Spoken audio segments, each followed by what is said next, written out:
한 번에 합격 해커스. 안녕하세요 여러분, 해커스 공무원의 한국사 김승범 선생입니다. 자, 이번 시간에는 2023년 6월에 치러진 계리직 한국사 시험 문제에 대한 간략한 해설 강의를 진행하도록 하겠습니다. 먼저 1번 문제는 우리 위서동의전에서 많이 이미 출제가 됐던 것이라서 여러분들이 지금 내용을 보시고 아마 알 수 있을 것 같아요. 은나라 달력으로 정월이 되면 했으니까 벌써 이것이 영고라는 제철 행사인 거 아실 겁니다. 영고. 그러면 이제 부여죠. 그러니까 부여와 관련돼서 찾으시면 돼요. 그러면 무덤은 돌을 쌓아도 돌무지 무덤을 만들고 소나무, 잣나무 등을 심는 것은 고구려의 풍습입니다. 만약에 부여라면 순장을 한다든지 아니면 여름철에 얼음을 넣어서 시신을 보관한다든지 이런 내용이 나와줘야 되겠죠.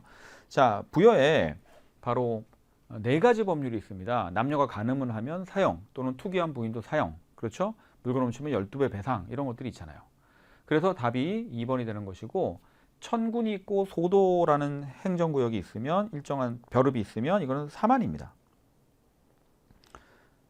자, 그 다음에 산천의 경계를 중시하여 함부로 침범하며 우마 등으로 배상하는 게 책화라는 풍습 아닙니까? 책화의 풍습은 동해 지역이죠. 그래서 정답은 자, 옳은 것 2번 찾으시면 됩니다. 간단한 문제고요. 2번 문제 순서 나열입니다. 이사부가 이끄는 신라군이 대가를 멸망시켰다. 대가의 멸망은 562년이에요. 진흥왕입니다. 신라왕은 진흥왕. 백제 평양성 공격으로 고국원왕이 전사한 건 371년의 일인데요. 바로 근초고왕이 고국원왕을 죽인 겁니다. 자, 백제 한성을 함락하고 계로왕을 죽였다 그랬어요. 475년이죠. 장소왕이 그렇게 한 겁니다. 신라를 침입하는 외병을 고구려군이 격파하죠. 그럼 서기 400년이네요. 광개토 대왕. 광개토 대왕릉 B에 나와 있어요. 그럼 제일 빠른 게 뭡니까? 니을이 제일 빠르네요. 니은, 리을, 그 다음에 디귿 기역. 니은, 리을, 디귿 기역. 답은 2번이 되겠습니다. 됐죠? 자, 3번 문제. 자, 밑줄 친 가로 안의 인물에 대한 설명 옳은 것. 이 사람이 개를 어겨 아들 총을 낳았다. 이 사람이 설총이에요. 설총. 원효가 원래 속세 성씨가 설씨였거든요. 그리고 무예가를 막 부르고 다니죠. 누구예요? 원효대사. 자, 부석사 창건은 의상이잖아요. 세소고개는 원강입니다. 제가 항상 얘기합니다. 신라 통일전의 승려는 원강 아니면 자장 나올 것이고 통일 시기에는 원효 의상 나올 거라고. 황룡사 구충목탑의 건의는 자장이죠. 그러면 자, 1심 사상, 화쟁 사상, 당시 종파 간의 대립을 극복하기 위한 원효의 생각. 최근 대승기신론서, 금강 삼매경론, 신문 화쟁론 같은 것들이 있습니다. 4번 문제입니다. 자, 밑줄 친 기억의 인물에 대한 설명으로 옳은 것은 했습니다. 자, 이 부분을 조금 보면요.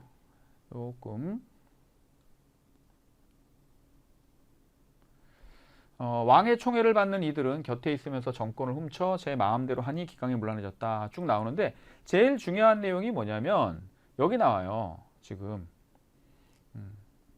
쭉 보면 도적들이 막 봉기하는 내용이 나오죠.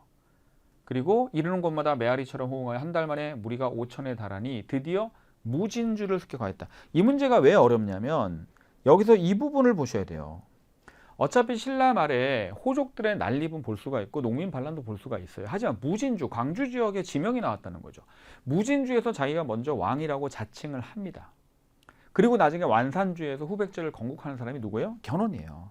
그래서 이거를 견훤에 관해서 무진주, 완산주 이런 지명들을 알고 계셔야 되는 거예요. 그래서 어려운 거예요. 자, 2번은 궁예잖아요. 궁예. 2번은 궁예고 자기가 미륵이라고 믿었잖아요.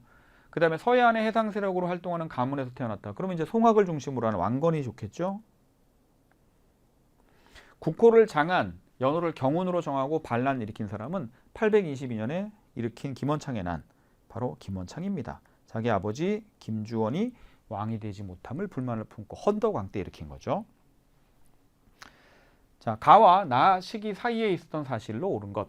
처음으로 과거를 설치하고 한림학사 쌍기에게 명하여 진사를 뽑았다. 쌍기 나왔고 처음으로 과거 설치했다. 고려 광종입니다. 맞죠? 최승로가 지금 글을 올려요. 지방간 투자고 이게 시무 28조에 나온 거잖아요. 그럼 성종이죠. 광종과 성종 사이에 누가 있습니까? 광종 다음에 경종이잖아요. 광종, 경종, 성종. 그러면 경종이면 뭐밖에 없어요? 전식과 시작한 거. 시정전식과. 답입니다. 광군사는 정종인데요. 정종이 두 명이 있거든요. 광종이 형 정종입니다. 광군사를 설치해서 광군 30만을 준비해서 거란의 침략에 대비하는 거죠. 국자감이 설치되었다. 성종이죠. 노비안건법은 광종이잖아요. 그래서 시정전식과가 경종, 개정전식과가 목종, 경정전식과가 문종입니다. 자, 주전도감 얘기 나오면 고려 숙종이에요. 의천의 건의로 만든 거 아닙니까? 그렇죠? 그 숙종의 정책을 찾는 건데 일단 이 남경이라고 하는 것을 삼경에 집어넣은 게 문종이고, 그리고 숙종이 남경 개창도감을 만들잖아요. 남경을 개발하기 위하여. 김위재라는 사람의 건의를 받은 거죠. 이게 좋아요. 자, 속현이나 속군현에 간무를 파견하는 거. 요거는 예종 때부터 시작이 된 거고 숙종의 아들이죠. 양영고를 설치한 것도 예종이잖아요. 관악진흥책. 만약에 숙종의 관악진흥책이라면 서적포가 나와야 됩니다. 정계와 개벽노선은 태조가 신하들에게 남긴 거고, 태조가 신하들에게 다짐하는 내용을 남긴 거는 정계와 개벽노서고, 후대 왕들한테 남긴 거는 훈요십조가 되는 거예요. 괜찮죠? 7번. 신이 무엇을 참 삼가 편수하여 두 권으로 나누어. 자, 두 권이란 말에 주목하시고, 하나는 예로부터 지금까지 황제들에 의한 역사, 즉 중국은 방고로부터 금까지, 우리나라는 단군으로부터 본조까지, 자신이 살고 있었던 충렬왕 때까지죠. 이렇게 중국사와 우리나라 역사를 정리하고, 그렇죠? 그 다음에 등등등 나옵니다. 이걸 가지고 알아야 돼요. 이게 핵심이 이거예요. 이게 제왕운기라는 거죠. 상권과 하권이 중국사와 우리 역사로 되어 있어요. 7원시로 쓰고 우리 거는 이제 5원시와 7원시로 쓴 거죠. 자, 그러면 이거는 시로 썼기 때문에 편년체나 강목체 얘기가 나오면 안 돼요. 그리고 불교사를 중심으로 설화와 많은 야사를, 자, 이거는 삼국유사가 되겠네요. 삼국사기에서 빠진 일들만 적은 거다. 정통론에 입각하여 마한신라를 정통국가로 서술하였다. 일단 여러분 정통론이라고 하는 것 자체는 강목체 방식에서만 언급을 하는 겁니다. 그래서 원래 이게 조선시대 가면 뭐 동국통감 제강이라든가 이런 거에서 정통론이 나와요. 뭐 기자조선과 마한을 정통으로 한다. 그 다음에 예를 들어 안정복의 동사강목 같은 경우가 보면 기자조선, 그 다음에 마한, 통일신라를 정통가로 보고 삼국은 무통으로 보죠. 그러니까 신라를 정통가로 서술했다. 이게 이제 만약에 통일신라라고 하면 그렇게 본다면 뭐 동사강목 같은 게 될 수 있는데 어쨌든 강목체 사서랑 관련된 정통론이기 때문에 제왕운기랑은 관계가 없고요. 제왕운기가 특이한 게 예맥이나 옥저 등을 모두 단군의 후손으로 서술했다는 거. 근데 이 문제는 사실상 제가 봤을 때는 일반적인 구급 학생들은 잘 못 맞힐 만한 문제고요. 이거 가지고 제왕운기라는 걸 찾아냈다 하더라도 제왕운기가 고대사 부분에서 이런 방향의 서술을 했다라는 거는 알 수가 없잖아요. 그래서 이 문제를 통해서 여러분들 아셔야 되는 거는 제왕운기는 시의 형태로 썼다는 거. 그래서 기전체다, 편년체다, 강목시다 이런 서술 방식을 얘기하면 안 되고, 그리고 정통론에 관련된 얘기는 조선 후기 이제 강목체 사서로부터 이야기하는 거다라는 정도로 좀 알아두시고요.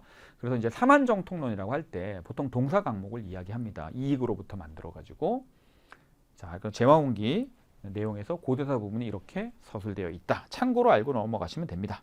8번. 대각국사 문종의 넷째 아들 의천이네요. 그러면 지관을 중시합니다. 이분이 교종을 중심으로 선종을 통합하려다 보니까 지관이라는 수행 방법을 중시하고요. 천태사 교의는 재관, 광종 때. 그럼 의천은 역시 책을 쓰긴 쓰는데 의천은 천태사 교의 주를 쓰죠. 천태사 교의 주. 그 다음에 송가 요의 대장경을 수집하여 초조 대장경을 편찬했다. 의천은 초조 대장경에 대한 주석인 교장을 편찬하죠. 그러면 이제 이게 답이잖아요. 교관겸수 내외겸전이 교종을 중심으로 선종을 통합하기 위한 교리다. 그리고 만약에 진을이라면 정해삼수 도노점수가 있는 거죠. 정답 4번입니다. 자, 밑줄친 왕의 재위기간에 있었던 사실로 옳은 것은 왕이 이순지, 김담 등에게 명하여 선명력, 수시력 등의 역법을 참조하여 새로운 역법서를 만들게 했는데 내편과 외편으로 되어 있다. 내편이 수시력을 주로 해설하고 한양을 기준으로 날짜 계산합니다. 외편은 아라비아의 회해력을 서술하는 거예요. 설명하는 건데, 그럼 이 왕은 조선 세종입니다. 자, 그러면 일단 향약 채취 원령과 의박 유추가 답인데요. 이 문제가 왜 어렵게 팔려고 했냐면 의박 유추는 백과사전으로, 의학 백과사전으로 원래 많이 나와요. 근데 이거 말고 원래 여기에 뭐가 들어가는 게 좋아요? 향약 집성방이 더 좋아요. 근데 그걸 싹 빼고 향약 채취 원령을 준 거죠. 또는 뭐 태산 요록 이런 게 있잖아요. 국조의뢰와 경국대전의 완성은 성종이고 이륜행실도는 중종이에요. 상강행실도가 세종이죠. 월인석보는 뭐냐면 세종 때 석보상절하고 월인 청강지곡이 편찬됐는데 그것을 담당했던 게 수양대군이거든요. 수양대군이 왕이 된 다음에 세조가 월인 청강지곡과 석보상절을 통합해서 월인석보를 만든 거예요. 이건 세종, 중종, 이것도 많이 나옵니다. 그다음에 성종, 이렇게 되는 겁니다. 자, 조선시대 교육제도에 대해서 옳은 것을 찾는 겁니다. 성균관이 최고 교육기관 맞잖아요. 자, 기술교육은 자, 해당 관서들이 있어요. 성균관에서 안 가르쳐요. 고려시대는 국자감에서 가르쳤지만, 그래서 뭐 사역원에서 역학을 가르치고, 관상감에서 음향과에 관련된 천문지리 역법을 가르치고, 또는 뭐 형조에서 유학을 가르치고, 뭐 이렇게 됩니다. 향교는 훌륭한 유학자들의 제사를 지내고 성리학을 연구하는 사립입니까? 이 자리에는 서원이 들어가야죠. 향교는 부목군현 단위로 있는 관리교육기관입니다. 국가에서 전국의 모든 군현에 서원을 설치하여 종류품 교수나 훈두를 파견했다. 여기에 향교가 들어가면 되는 거예요. 그래서 디귿가리을은 서원과 향교를 바꿔주시면 됩니다. 그럼 정답은 1번이 되겠죠. 11번입니다. 밑줄 친 가로 안의 행적에 대한 설명. 이 사람이 본국에 들어온 지 얼마 되지 않아 병을 얻었고 병이 난 지 수일 만에 죽었고 온몸이 전부 검은 빛이었고 이목구비에 7구멍에 모두 선혈이 흘러나왔다. 와. 검은 천으로 그 얼굴을 반쪽만 덮어 놓았으나 곁에 있는 사람도 얼굴빛을 분별할 수 없이 약물에 중독되어 죽은 사람과 같았다. 뭐 참 이런 거죠. 그러니까 소현세자가 8년 가까이를 인질 생활하다 돌아왔는데 갑자기 이렇게 죽어요. 분명히 이제 걸린 병증은 당시에는 학질이라고 표현하는데 요즘 말로 하면 말라리아와 관련된 겁니다. 그래서 치료를 받는데 어이가 직접 치료를 하는데 시신이 이렇게 됐다는 얘기죠. 근데 이제 인조실록에도 보면 어이가 침을 함부로 사용했다는 말이 있는 걸로 봐서 침에 미량의 아주 극소량의 독을 붙여서 계속 축적시킨 게 아닌가 싶습니다. 그래서 소현세자가 왕이 되는 꼴을 못 보겠다라고 하는 사람들이 죽인 건데요. 영화 같은 걸 보면 이제 인조 자신이 소현세자를 되게 싫어하는 모습이 나오죠. 그리고 그걸 어떻게 알 수 있냐면 소현세자가 죽었으면 소현세자의 아들이 있거든요. 그럼 아들이 왕위를 계승해야 되는데 그 아들이 계승하지 못하고 동생이었던 복림대군이 즉위하잖아요. 효종으로. 그리고 그 집안은 철저히 말살시켜버리죠. 그래서 이렇게 의문의 죽음을 당한 사람이 소현세자입니다. 그럼 왜 당시의 집권자들과 인조는 소현세자를 이렇게 싫어했을까요? 소현세자는 청의 학문을 받아들이고 청에 와 있던 서양 선교사들과 교류하고 아담실 같은, 그래서 서양의 문화를 받아들여야 된다는 사람이고, 소현세자가 왕이 되면 안 된다고 생각한 왕과 신하들은 성리학의 질서를 지켜야 된다고 생각하는 거죠. 그래서 얘는 왕이 되면 안 돼, 제거, 이렇게 되는 겁니다. 북벌을 주장한 사람은 효종이 하는 거고요. 의산문답은 이제 홍대용이 쓴 거고, 자 바로 이 내용입니다. 이게 그렇게 안 좋게 비춰줬던 거예요. 그 다음에 에도 막부에게 울릉도와 독도가 조선 영토임을 확인받고 온 사람은 숙종 때 안용복입니다. 자, 12번입니다. 자, 이건 제가 수업 시간에 이제 구급 수업할 때 진짜 많이 얘기하는데, 조선후기 지리서 중에서 선비가 살만한 가거지를 설정하는 책이 있어요. 그 복고총론에서 그런 말을 하는데, 그 가거지 조건으로 지리, 생리, 인심, 산수를 얘기하거든요. 지리는 풍수지리상 명당이고, 생리는 경제적 이윤을 얻을 수 있는 것이고, 그 다음에 인심은 사람들의 인심이 좋은 것이고, 그 다음에 뭐 자연환경이 아름다운 것, 뭐 이렇게 지리, 생리, 인심, 산수를 이제 찾습니다. 이게 바로 이중환의 택리지예요. 택리지. 영조 때 나옵니다. 자, 그러면 답이 뭐가 될까요? 자, 일단 최초로 백리척을 이용한 지도. 이거는 정상기의 동국지도잖아요. 그죠? 동국지도 정상기 영조 때. 이게 실린 건 아니고, 그 다음에 우리나라의 각 지역의 인문지리적 특성을 정리한 겁니다. 이 택리지는 인문지리서예요. 역사지리서가 아니에요. 근데 중국의 역사서 등을 참고하여 지리적 관점에서 우리 역사를 체계화하였다. 이게 바로 한백겸의 동국지리지인데,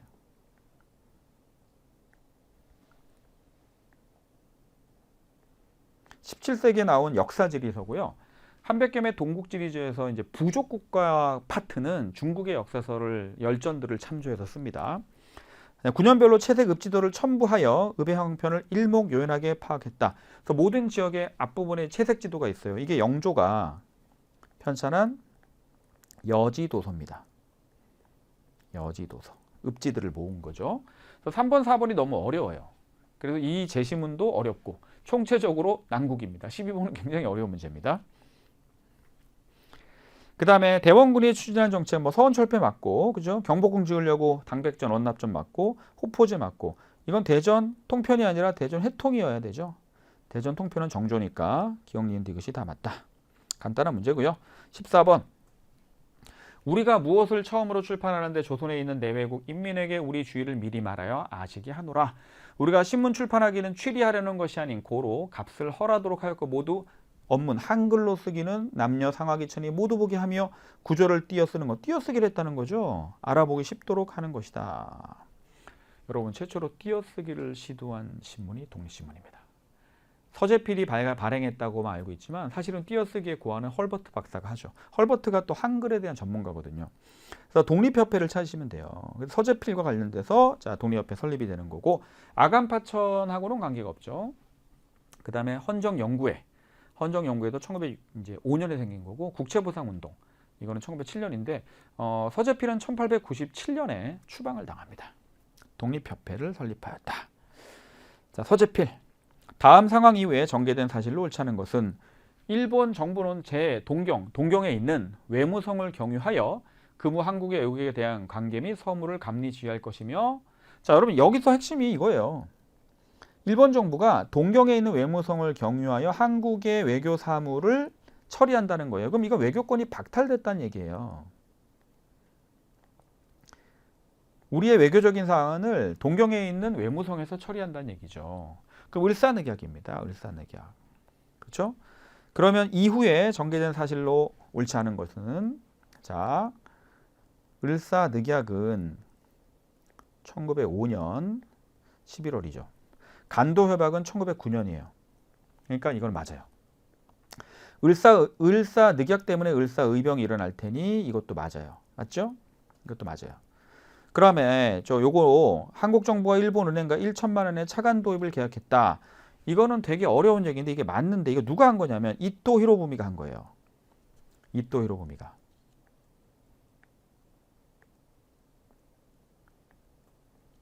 이토 히로부미가 통감으로 부임해 오잖아요.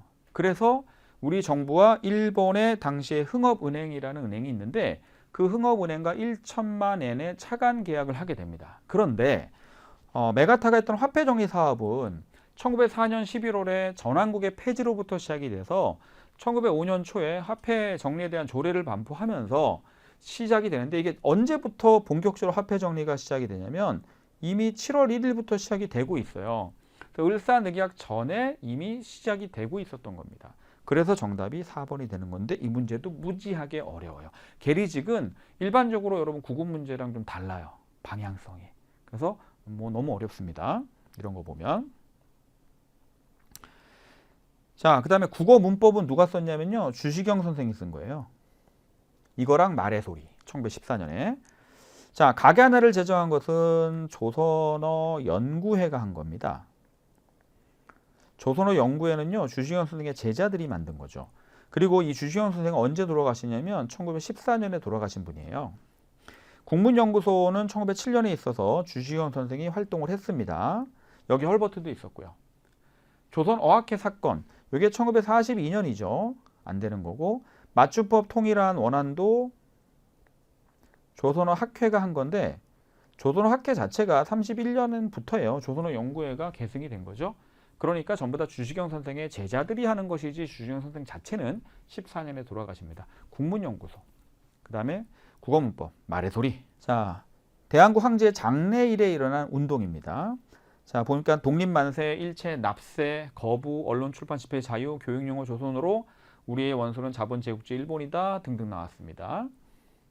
자, 황제 장례식에 일어난 거 하면 3.1운동도 사실은 고종 황제 장례식과 비슷한 거고, 순종 황제 장례식 60만세 운동이 있겠죠. 그런데 대한독립만세, 일체 납세 거부, 이런 중동, 또 우리 철저하면 지하본 제국주의 일본이다, 뭐 교육 영어는 조선어로 해라, 이러한 요구사항, 이 경무는 60만세 운동 당시에 지금 배포가 된 겁니다. 3.1운동이라면 학생들이 이렇게 많이 참여하진 않았죠. 주도하진 않았잖아요. 학생들이 참여는 했지만. 그래서 김이동립 선언서나 공약 3장을 봐야 되는 거고, 3.1운동 이후에 학생들의 역량이 많이 올라갔어요. 60만세 운동에 이렇게 참여하게 되는 거죠. 그러면 뭐가 될까요? 사회주의와 민족주의자들이 함께 준비를 한 겁니다. 천도교, 민족주의, 조선공산, 사회주의, 학생단체. 근데 이들은 사전에 체포됐고 학생들에 의해서 전개된 거죠. 임시정부 수립운동을 촉발했다. 이건 이제 3.1운동이고, 신간회가 진상조사단을 보낸 건 1929년 광주 학생항일운동이고요. 관세철폐 직면하에 자구책으로 시작된 것은 물산장려운동이 되겠죠. 이것도 여러분 사료 많이 나오는 건데요. 꼭 알아둡시다. 여운형 선생이 조선건국동맹, 자, 여운형 선생이 조선 총독과 만나서 지금 5개항을 주장한 거예요. 그러니까 조선건국동맹은 44년 8월에 만들어졌는데, 이제 일제가 항복선언을 할 때가 오니까 조선 총독이 여운형과 통치권 이양에 관한 협상을 합니다. 그래서 이 5개항을 여운형이 제시한 거고, 오케이 들어주겠다. 그래서 그 협상이 1945년 8월 15일 날 아침에 이루어지고, 그 협상이 끝나고 나오면서 건국동맹을 조선건국준비위원회로 개편합니다. 그리고 치안대를 조직하고 인민위원회를 만들죠. 그리고 조선인민공화국 수립 선포를 했는데 결국 좌절되지만, 그래서 이 5개항은 여운형 선생이 조선 총독에게 제시한 거예요. 그럼 좌우합작운동을 전개하다가 해화동 로타리에서 암살당한 거 맞죠? 네, 만민공생의 신민주주의를 주장한 사람은 안재홍이에요. 안재홍이 신민족주의, 신민주주의. 한민당을 창당한 사람은 송진우와 김성수인데, 그중에 훈정론은 정치훈련이 필요하다는 주장이에요. 그래서 당시에 송진우가 우리가 바로 독립할 수 없고 미군정에 의해서 2년 정도는 정치훈련을 받아야 된다, 이런 주장을 했습니다. 근데 이제 이 송진우는 1945년 12월에 신탁 통치에 대해서 좀 받아들이려고 하는 좀 유보적인 태도가 있었다고 느낀 우파 쪽에서 암살해버리죠. 자, 그의 노선이 8월 태제에 집약되어 있다 그랬는데, 45년 8월 22일 날 박헌영이 발표한 겁니다. 태제라는 것은 이제 원래 사회주의 쪽에 쓰는 말이잖아요. 그래서 우리 신간에 우리 해소될 때도 12월 태제 이런 것들이 있었죠. 8월 태제는 박헌영이 조선공산당 이제 재건하면서 발표한 겁니다.